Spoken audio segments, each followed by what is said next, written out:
বিলাসীপাৰাত 19 বছৰীয়া যুৱতী নিৰুদ্দেশ।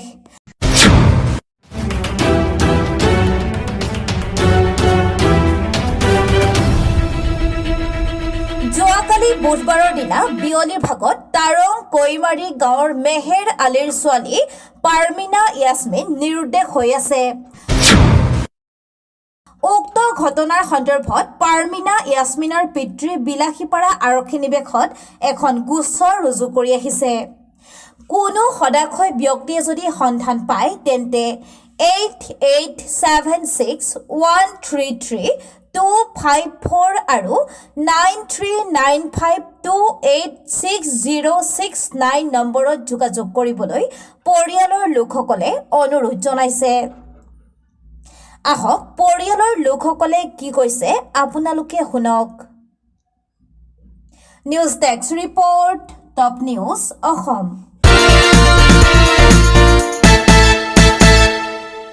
মোৰ ডাঙৰ বইনী পাৰ্মিনা ইয়াছমিন উৰ্ফে গাল, পিতা মেহেৰ আলী। যোৱাকালি 3 বজাৰ পৰা কোনোবাই তাক অপহৰণ কৰি লৈ যায়।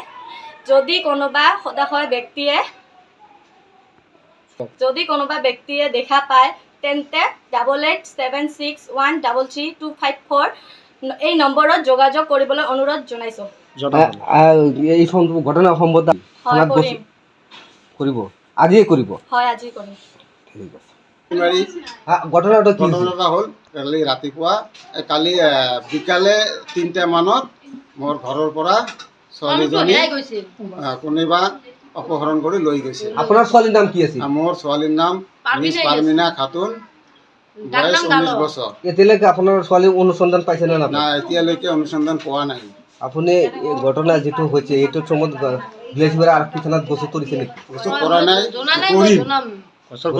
এতিয়াই কৰিম।